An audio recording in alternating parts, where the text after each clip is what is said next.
program is brought to you by Newsworks in cooperation with the City of Eau Claire. This program is simulcast. Okay, I'd like to call the meeting to order. The first order of business is the minutes from the meeting of August 16th, 2017. They were in your packet. I know everybody's read them. Is there any changes or adjustments anybody would like to bring up? Hearing none, can I get a motion to approve? So moved. Second? Moved and seconded to approve the minutes as presented. All in favor say aye. Aye. Opposed, same sign. Minutes are approved. Next order of business is financial statements, including the 2016 Baker Tilly audit. Josh? Good morning. I'm going to start with the presentation of the October budget and actuals report and then move into the CAFR. So far in 2017, the RDA has incurred operating expenditures totaling $7,500 due to utility and contractual expenditures. In October, the RDA incurred an capital expenditure of $2,700 to complete an appraisal at 2000 Oxford Avenue. If you have any questions about that, I'll take it. Otherwise, move into the CAFR. So I'll kind of keep it fairly high level here as far as the 2016 Comprehensive Annual Financial Report goes. I won't delve too far into the weeds of the numbers, but in 2016, the RDA increased its overall net position by $187,440. If you have your CAFR with you, or if you're following along in the packet material, I'm going to move next to page 5 of that document in reference figure 2. They restate the change in net position, that $187,440, really through the lens of revenues and expenditures. You can see that expenditures exceeded revenues for the year by $213,513, but this was before the contribution from the city to the RDA. After you factor that contribution in, which was from the city's Economic Development Fund as well as some community development block grant funding, you see that the change in net position then became $187,440. If you compare sort of the revenues and expenditures between 2016 and 2015, you'll note there was a large decrease from 15 to 16 especially on the expenditure side.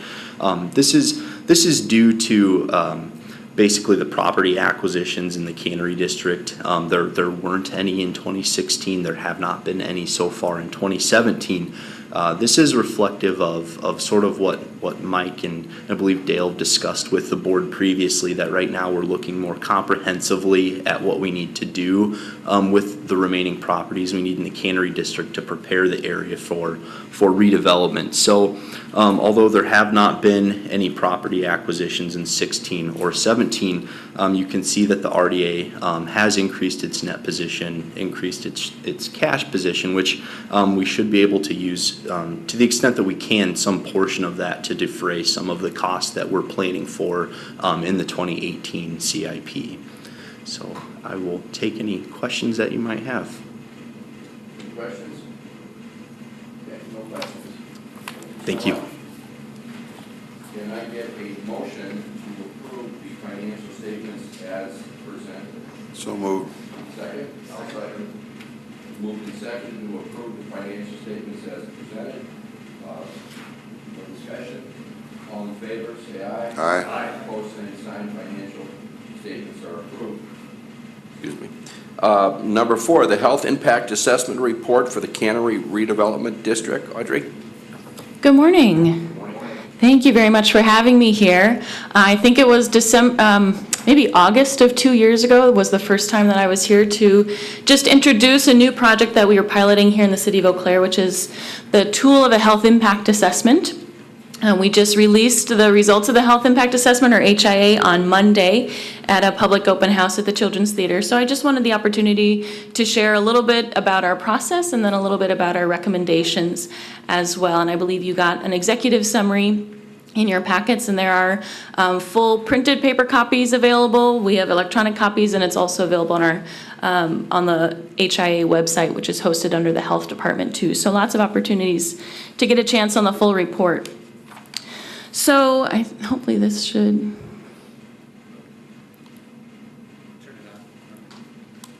Oh, the on switch will help. There we go. Okay, so just a real brief overview. When we're thinking about health, when we come at it from a perspective of a health impact assessment, we're not just thinking about keeping people from getting sick. We're thinking about overall physical, social, and mental well-being. And if you look at the diagram, a lot of times when we think about health in kind of a traditional context, we think about how much access we have to health care or our own individual behaviors. But in reality, up to 70%, depending on which research study you might be looking at, 70% of our health is actually determined by our surroundings, by the things that we're able to do to keep ourselves healthy, have access to healthy food. Walkable neighborhoods, safe and healthy homes, for example, clean air and water. So a lot of our health is determined by our surroundings, and that's where tools such as a health impact assessment come in. So as a reminder, so a health impact assessment is a tool that starts with a plan or a policy or project, something that has not yet been fully fleshed out. And so our example here is Godzilla looking to attack Tokyo. So we would evaluate that plan or that policy and to determine what potential positive outcomes for health could come out of that plan and what potential negative outcomes there could be for folks. And then we dive into the research. So we spent a lot of time over the course of this HIA looking at research. We've also spent a lot of time in the community asking folks for their opinions and their what they feel is healthy about their neighborhood and what they feel could be changed in their neighborhood to help them be healthier. And then after all of that work in the community and also diving into the research, we come up with recommendations. And for our HIA, we came up with 34 recommendations for the Cannery District.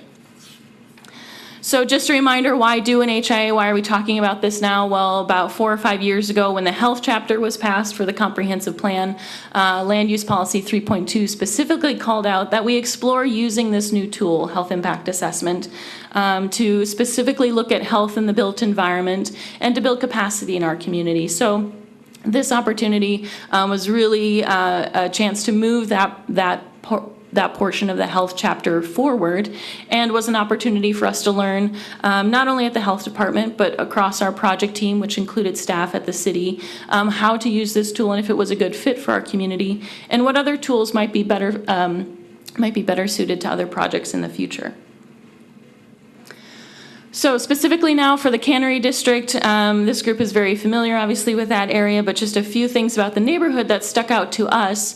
So the folks that live and work closest to the Cannery District, compared to some of the other central neighborhoods, have a slightly lower income, average income, household income. They're also a higher minority population.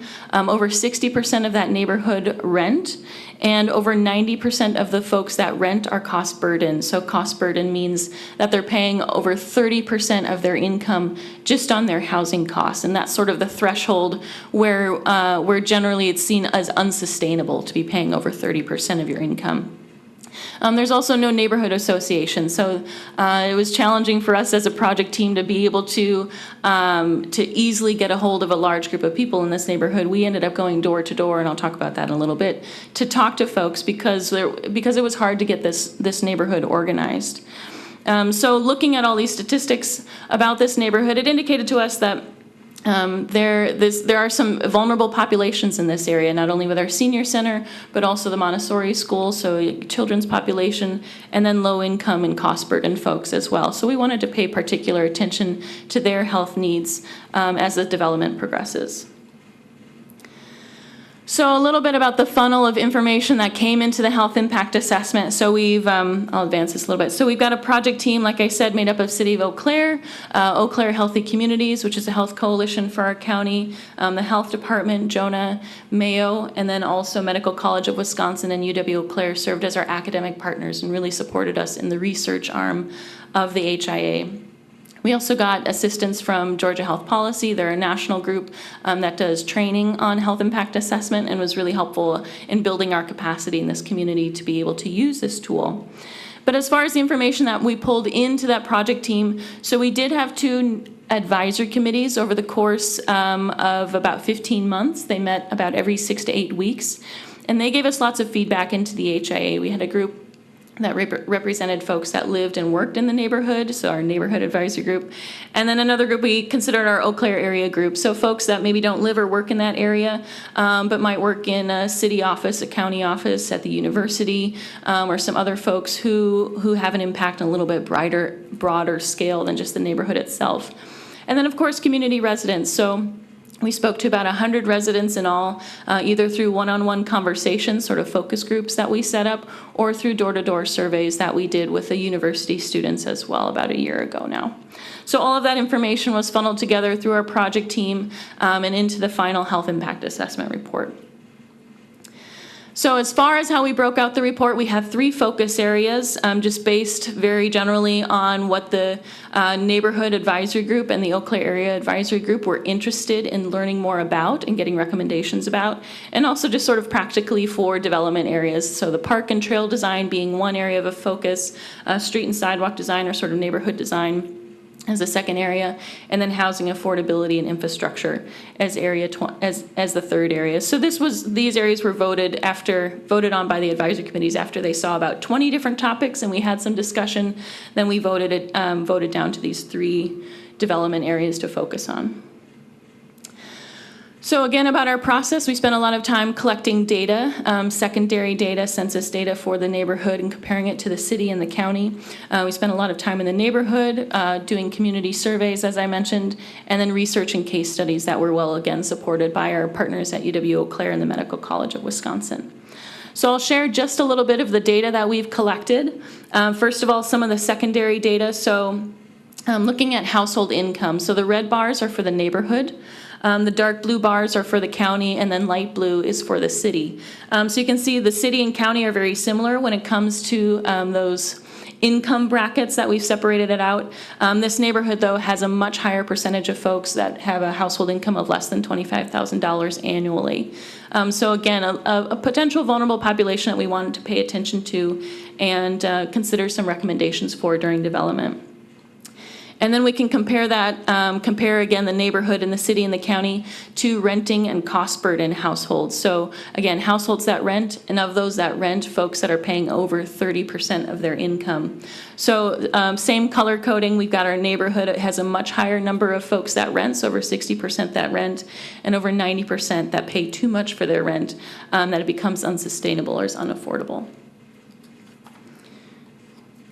And now some information that we got from our one-on-one conversations with folks. So really, we got a spectrum of a wide range of information from folks, anything from alcohol misuse to kind of the opposite of, we have a very friendly neighborhood, it's established neighborhood, there's quiet and there's diversity, down to specific information about some streets and sidewalks that folks feel are unsafe or potentially not enough sidewalks to be a very walkable or safely walkable neighborhood.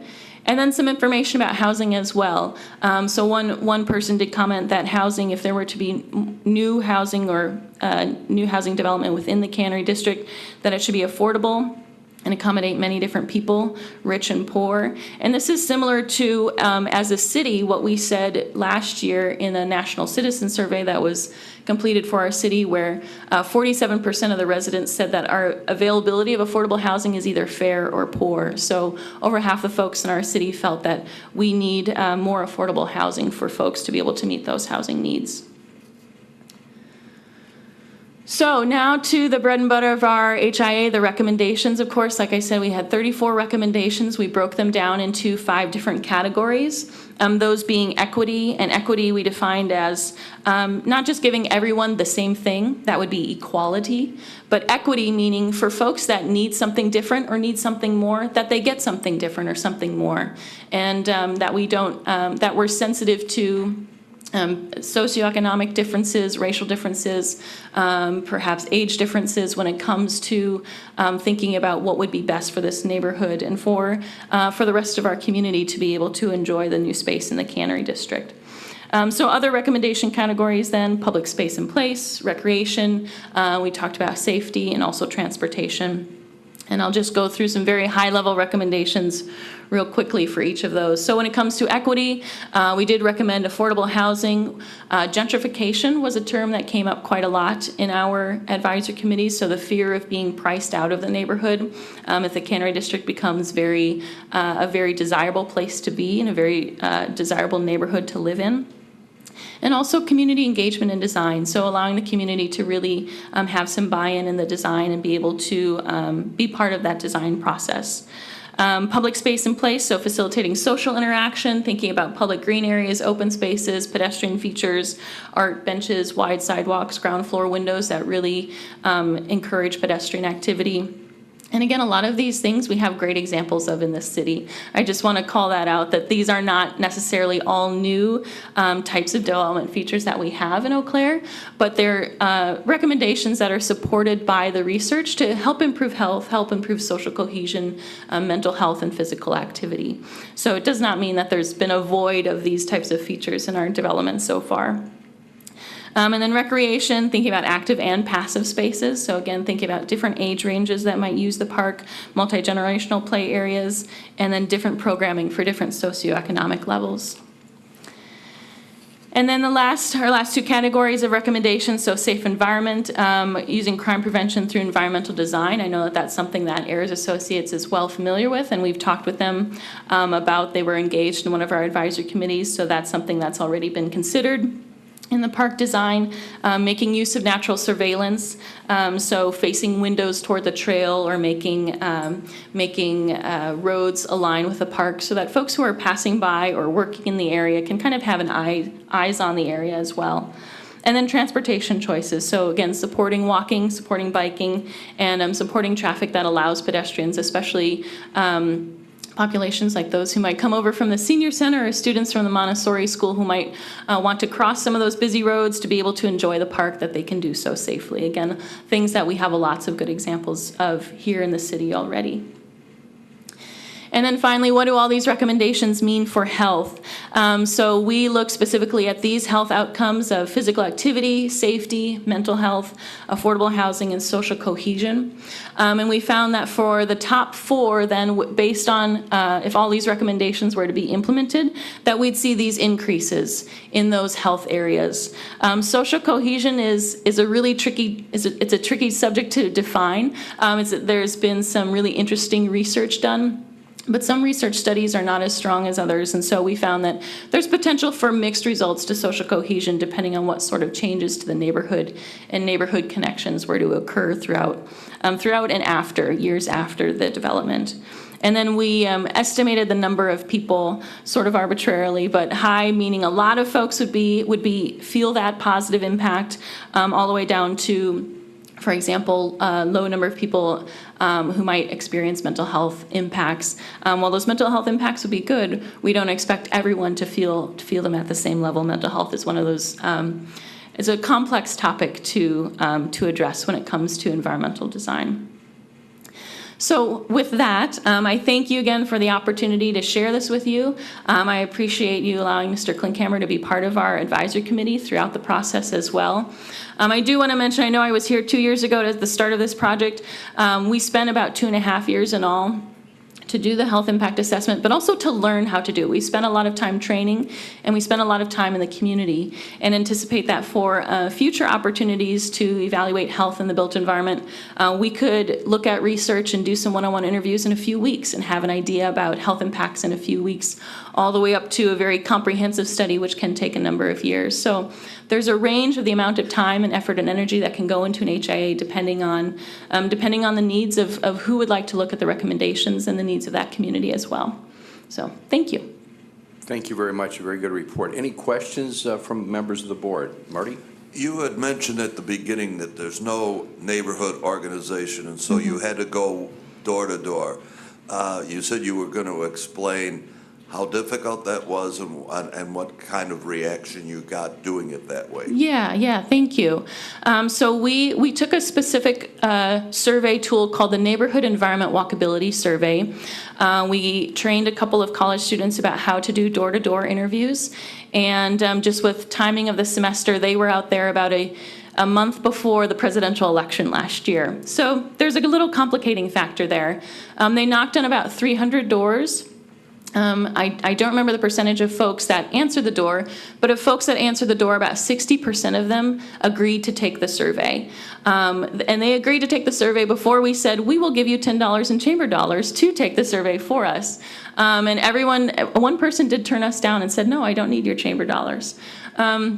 So overall, people were really willing to talk to us. Again, that 60% of folks is a really high return rate when it comes to door-to-door surveys. And that survey was about 15 minutes or so. So they spent a good amount of time with us. And they provided some of the comments that you'll see throughout the report. Any other comments? Tom? Thanks, Mike. So thanks for the report.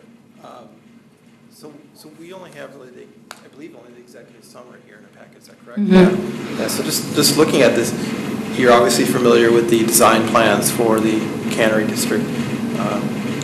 Are there anything in that are the design plans roughly consistent with what your findings in terms of sort of good design? Yeah, so I would say as you know, the most thorough design plans that are out there were for the park. So we were able to be most specific with the park, and we really found that there were a lot of features in that park in that park design plan that were consistent with the research that we found. There's a lot of little things that haven't been designed with, like where will lighting be? How far apart will lighting be? Excuse me, how far apart will there be benches, and will there be picnic tables that allow for handicap accessibility? So those sorts of design features, which we do provide recommendations for, some sorts of like disability accessible equipment.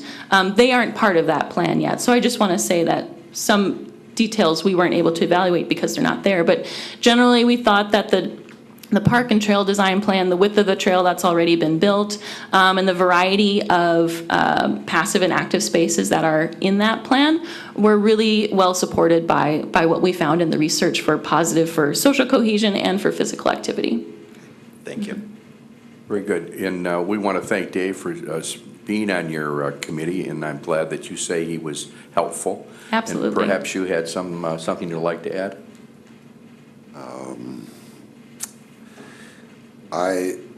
Missing the meeting where I was appointed to this was probably very fortuitous, because I did appreciate the opportunity very much. I think I learned a lot, and I hopefully added something to the debate. Absolutely. If we're going to, as a city, avail ourselves of this kind of research and doing health impact assessments for developments, are the resources there to do it on the part of the health department? I think that depends on what level of health impact assessment we might want. I would say that we could use some additional capacity if we're going to do a full comprehensive 2-year health impact assessment in the future.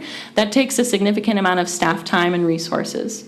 But certainly we have learned a lot about the process of health impact assessment, about community engagement, and about using that research to come up with meaningful recommendations that certainly shorter health impact assessments would be more easily undertaken than a full 2-year health impact assessment. There are also other tools, though, that are not as time and resource heavy, that can still use some of the research, do some community engagement, but are maybe not at the full scale of an HIA.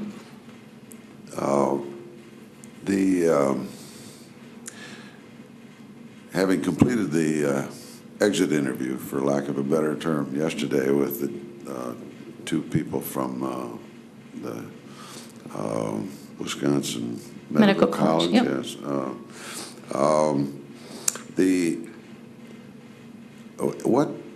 The point I was trying to make with them was the importance of excellent communication between the health department and the economic development and community development. At what scale of development is there a threshold at which a health impact assessment would kick in? Or is it a 3-building or 1-building development? There's no simple answer to that. So I'd say no, there isn't necessarily one trigger point. I think that that's a good conversation to have as a community, though. And certainly we don't want health impact assessment to be something that just happens completely separately, but it would be more efficient and I think more effective at the end to be able to just integrate health throughout the design. And what was helpful about this being a 2-year process was that we could do that. You know, the HIA was taking a while, and also as the park plans were being made for the trail that's being done, we could have some of those conversations with the engineering folks. We could have some conversations with city planning folks.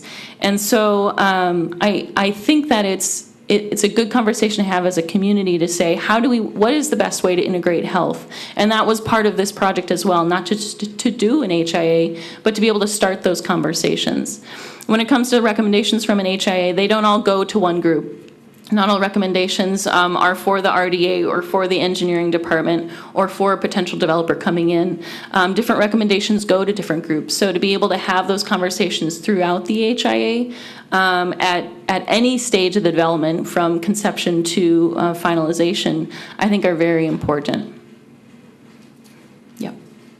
Okay, so basically this is done, Dave's work on the committee is done? Yes. Okay.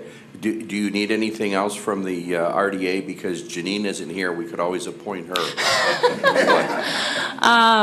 Gosh, I wish I'd been prepared for something to ask her. Thanks for the offer. If you need anything from the RDA, please come back. And At the risk of you cutting my mic off, I actually had one question. Please, I didn't notice. Maybe 2 comments, if you give me deference. We actually appointed you, Dave, because we thought you'd do a good job. Yes, you missed the meeting, but I think that was a wise appointment on our part in retrospect. And frankly, I think more came of it. We weren't quite sure what would come of it. And truthfully, I think more came of it than we expected. So part of the discussion I would like us to have, we're going to have a lot of turnover here on this board in the next couple of years, starting with Marty soon. I think, well, not for today, how we take some of those findings and memorialize those findings in the plan for the Cannery District and get a little more specific on how to put them into effect. For example, affordable housing, what does that mean? You know, how many units do we need, and what in the plan are we going to require? Some of those things I think would be helpful. So that is a discussion I would recommend over the next year we start having in some more detail. I wanted your reaction to the mental health because anybody who's on any community health board knows that is a huge issue here specifically in our community, along with opioids. And I wonder if a thread of that, though, isn't, there seems to, what goes hand in hand is feelings of isolation, alienation, lack of community. And I was looking at Phoenix Park with the last huge crowd that was down there, one of the last nights of the fall. And I don't wonder if the programming and the things that are done in these designs to foster community might not be a way to get that score higher. Absolutely. And I'd like your reaction. Yeah, absolutely. So if you do care to read all 110 pages of the report, we do outline some of the research that does connect social community and social cohesion with mental health. So absolutely, it's an intuitive connection, and it's supported by the research. Some of the other research that touched on mental health has to do with housing and having safe, affordable housing for one's family, and how that also plays into child development and child performance in school. So having a good, solid, affordable living space also plays into mental health.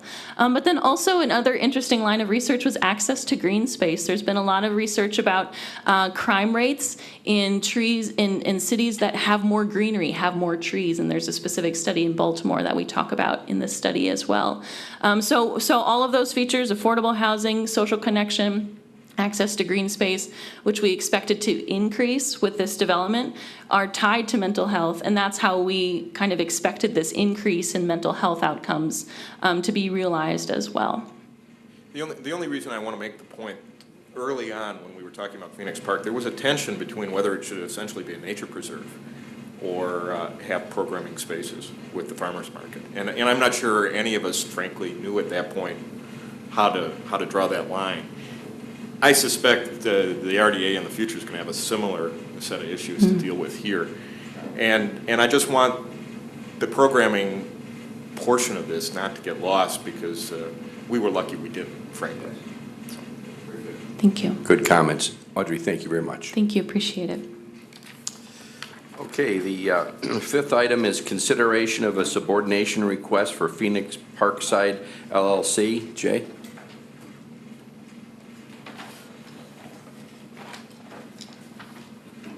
Yes, thank you, Chair DeRosa and members of the RDA. Before you this morning is a request from Northwestern Bank that both the City Council and the RDA subordinate their interests in the property at 321 East Madison Street to a new first mortgage in the amount of $1.5 million. Phoenix Parkside had a couple of original partners in that development. One of those original partners, Jeff Modine, is along with Daryl Haas, are buying out the interests of one of the other partners, Michael Lander, in that particular development, and are requesting a new first mortgage in order to be able to do that. This particular property has a current appraised value of approximately $2.2 million. So there is sufficient equity in this particular property to cover the new first mortgage.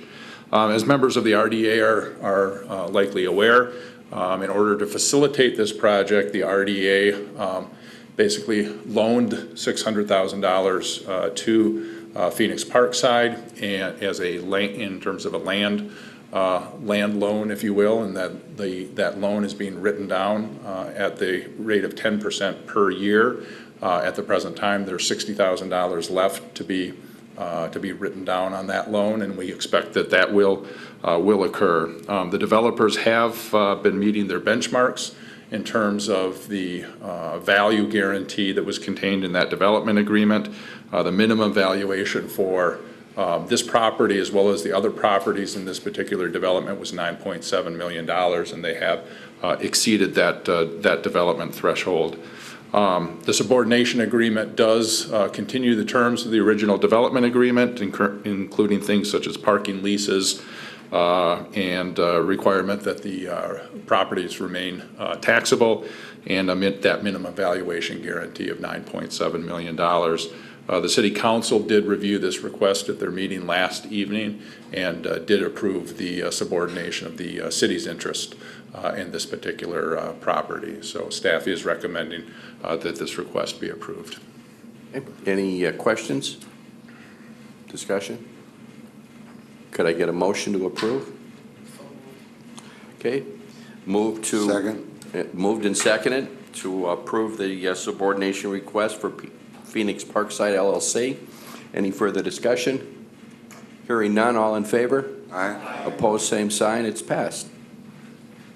Okay, next order of business is update and discussion on Block 7 in the North Barstow Redevelopment District. Michael?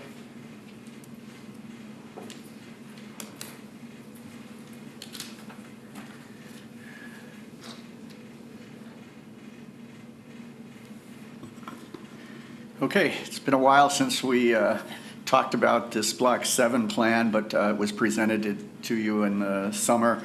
SDS Architects helped us come through with a proposal for site design that you reviewed. This is Barstow Street, Wisconsin Street, and Galloway Street here, and Hobart to the far left there. So the block concept that we were talking about was your traditional larger mixed-use housing project and commercial on the far north end of the site, with some of the commercial be facing Barstow Street. 3-4 stories like we've typically had done in the North Barstow area, very consistent with what everything else being done. The new part centered around smaller lots to the south facing towards the new public ramp, which would allow small users to buy an individual lot and to have maybe live-work units or something like that. So we were envisioning 2 stories where there might be commercial on the bottom, retail, with housing above it. And then on the part there, it was just labeled as future development. Depending on if this was successful, it could replicate that, or it could be more of the traditional buildings that we've been doing with multi-stories. Also within the middle of it was a plaza idea to kind of draw green space, something different that hasn't been offered in the downtown, like a dog park or a play area for children or something like that. That would also be an attraction. This particular lot, if as you can probably remember and envision, does not have the river views and such that others do. So it kind of would have a nice area there that would be a focal point other than a view of a river. So you had asked me to do some further work of exploring with developers the concept, looking for potential tenants for the bottom, looking at costs. So I did have Market and Johnson put together some estimates of what a cost of we used 3,000 square feet, 1,500 on the bottom, 1,500 residential above. And their estimate came out somewhere around just under $200 a square foot. So you can see new construction prices are still high and maybe an issue for some of the small users. Now, we can talk to other developers too and just look at those costs. That was just one shot at it.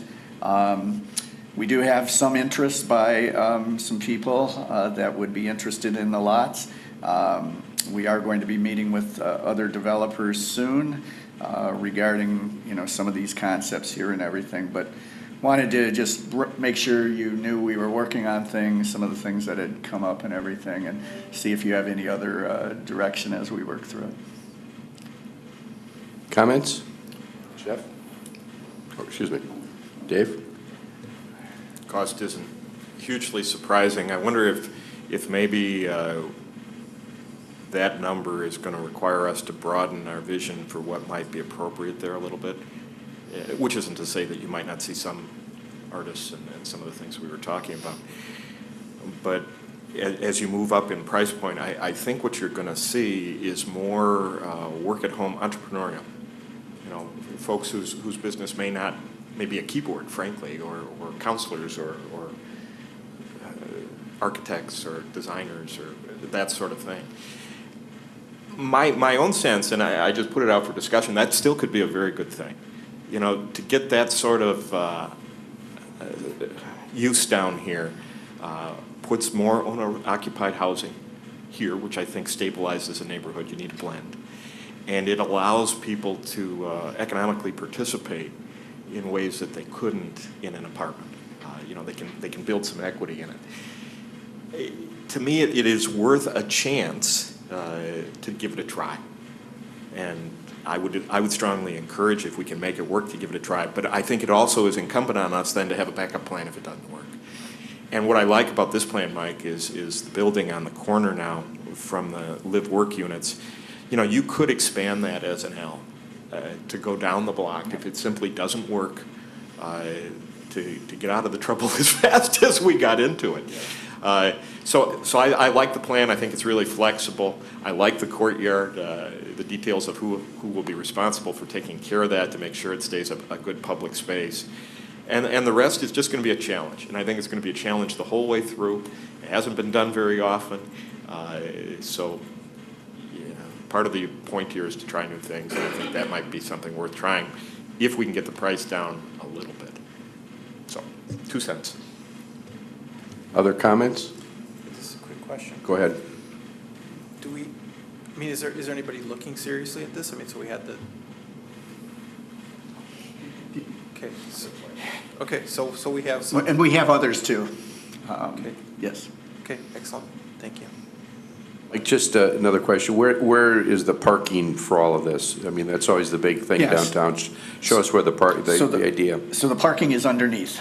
So the concept was that for the larger building, the developer would be responsible for that, but that the city's contribution could be the parking for the the rest of it in the public parking. So that was kind of the concept we're exploring and looking at to make sure that plus you have the parking ramp right across the street from it. All right, any other questions of Mike? I think Jeff sort of speaks for the board that it's a good plan. Let's go, and but also make sure we've got a plan B. The audience may want to talk. Is there anyone in the audience who would like to make a comment? Please. No? Okay, no problem. I certainly hope it goes forward, that's all. Don't we all? Thank you. Okay, next order of business. The Redevelopment Authority may convene in closed session to discuss the terms and conditions of a land purchase in the Cannery Redevelopment District, which is permitted in closed section pursuant to Wisconsin Status 19.851E. Can I get a motion to bring us into closed session, please? Second? Second. All in favor? Aye. Okay, we are in closed session. I'd ask the general public to please leave. The Eau Claire Redevelopment Authority will return in a moment. Newsworks is made possible by continuing community support. If you would like to volunteer or make a donation, please contact us via phone at 715-839-5067 or online at valleymediaworks.org. This program is simulcast on WRFP-LP 101.9 FM. We now return you to the Eau Claire Redevelopment Authority meeting. We are back in open session, and the next item of business is the Executive Director's Report. Michael?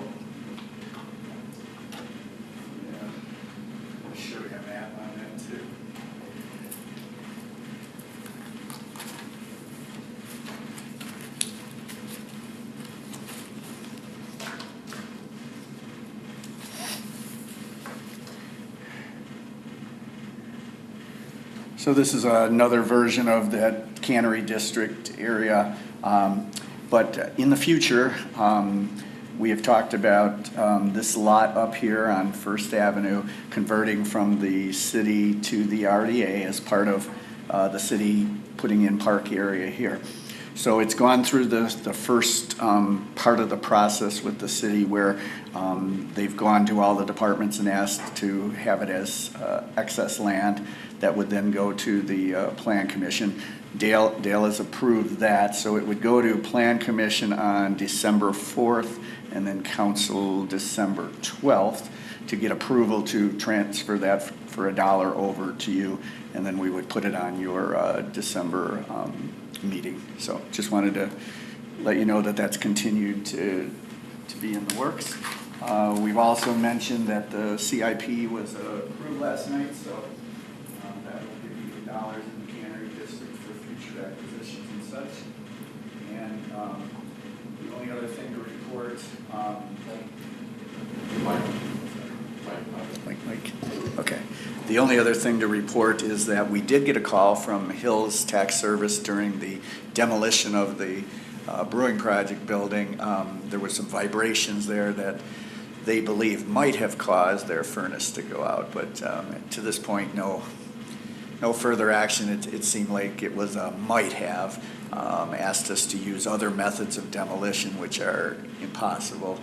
Apparently, those floors were laid in series of as different expansions happened. It kept building, so it was quite thick, and so the demoing made quite an impact. And then as we talked about, our December meeting is Marty's last meeting, so we will be celebrating with a plaque for the December meeting. And that's...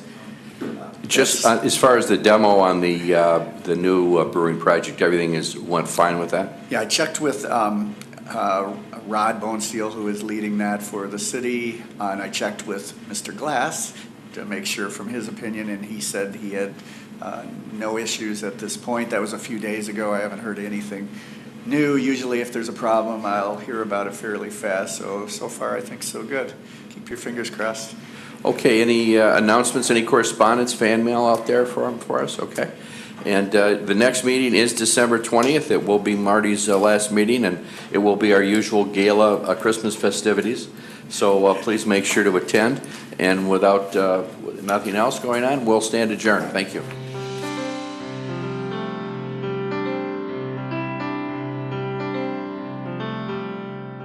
This program was brought to you by a cooperation between Newsworks and the City of Eau Claire. A transcript of this meeting is available for the hearing impaired. It will be available within 7 days of this telecast. Call 715-839-4912 or TDD 715-839-1689 or write Eau Claire City Clerk, P.O. Box 5148, Eau Claire, Wisconsin 54702-5148. Newsworks is made possible